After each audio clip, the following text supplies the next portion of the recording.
we are remarkably complex holisms. There's an awful lot of things happening. And so my form of analysis is very different from what would be a certified analysis in that it expands the scope. It incorporates more of the person, right?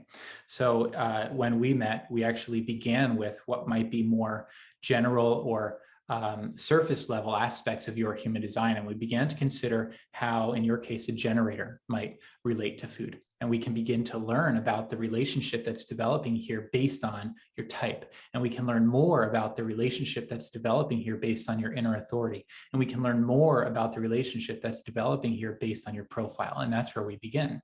All of that is like Timified version of primary health system analysis. But what it does is it sets this umbrella framework that contains all the information that we're going to go into, the significantly more technical and specific information that we go into beneath that surface. So that's where we start. And I fully believe that that is far more important than anyone knows. It's a part of what makes it personal, right? And so once we have set the umbrella context, then we can look at the digestive process, understanding that this process, as I mentioned earlier, is just a frame. It's just a frame within which to hold all the information that we're gathering from all these different sources on the subject of food and food quality, on the subject of your human design. It's all coming together within this framework, which is set by the digestive process. But that digestive process is fueled by something deeper still, which is what I refer to as your superpower sensor. In human design, this is known as your tone. So you have the color level, and then beneath that, fueling and informing that is the tone. And the tonal level of your human design is actually sometimes referred to as the architecture of your design. Okay. The tonal level is how the body directly receives information from the world outside of it. So I'll get technical here because it's fun and I think you'll appreciate it. Human design sees every person as a constellation of countless crystals, literal crystals, right? So we are crystals, and our disparate crystals are actually held together by primary crystals. They're known as prime crystals, actually, right? Now, information comes into the body as, imagine light moving into a prism, right? In this case, we're using light only as a metaphor. In reality, it's many variations of energy, right? So when light passes into a prism, it touches the prism, and then it refracts, and then it shoots out the prism in all different colors on the other side, right? Well, this is how energy moves through the crystal of us as well. And so you have energy moving in, coming into contact. That point at which it comes into contact is known as the base. This is the beginning point. So base is actually below and before tone. So energy moves into the crystal, makes contact, and then it moves through the medium of the crystal. In doing so, it's changed, right? That refraction actually changes the format and the expression of that energy. That movement, that medium, that center of the crystal is tone. That's why it's referred to as the architecture. Your tone and all the different tones that make up who you are actually establish the specific flavor of you, and that flavor is what changes anything that comes into contact with you. When it emerges from the other side, that is what is known as color, right? So it's extremely important that we learn about tone, and I never did in any of my paid analyses. That's remarkable to me. I think I told you that if we stripped away all the other information that we looked at, and all you had to run with was this single piece of information, your superpower sensors, that I sincerely believed that would be enough to guide you into, the rest of your life, right? And I believe it. So there are 6 primary sensors, or 6 tones, and they are smell, taste, outer vision, inner vision, feeling, and touch. And each one of us within this context of primary health system or dietary regimen is going to identify not only 1, but 2 primary sensory relationships that actually determine the way in which we receive information. And so yours are feeling and touch, and we've already kind of touched on how important texture and temperature and these environmental elements are for you. And it extends beyond that, even just for anyone listening who may have that 6th tone of touch. It's not just about what you can physically touch. It's about quite a bit more than that. It's about how you are touched by an idea or a conversation or a space, right? It's about a feeling.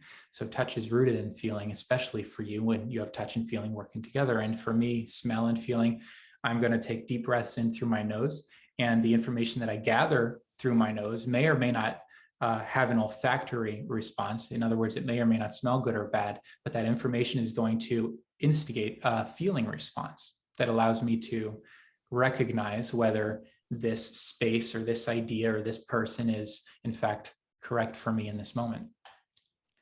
Have you ever smelled something that like smelled bad, but your body said yes to it? You see what I'm saying? I guess there are certain foods that are like that, you know, Mm-hmm. like cheese might be an example of this, Yeah. right?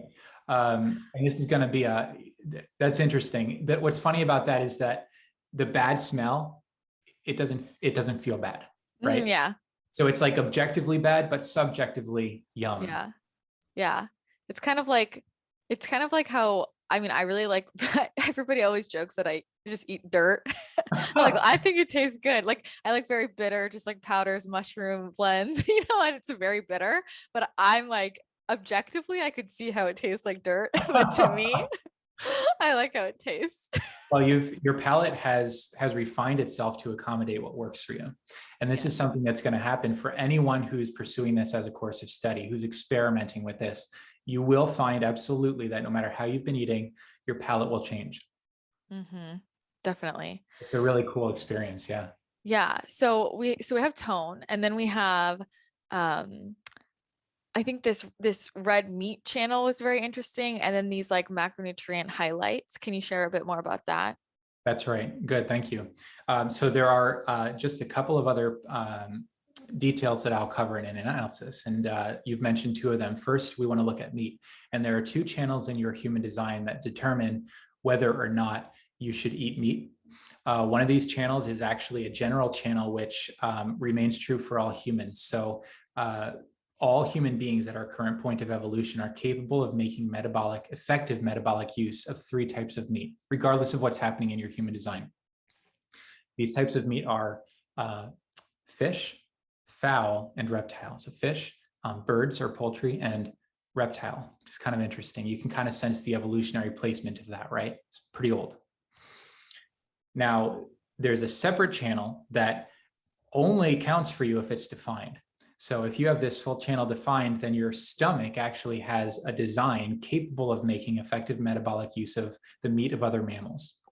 So it's not just red meat, it's the meat of any other mammals. There's significantly more nutritional complexity in that meat. Only some people are capable of making use of that. That isn't to say that if you don't have that channel defined, you won't love a good steak.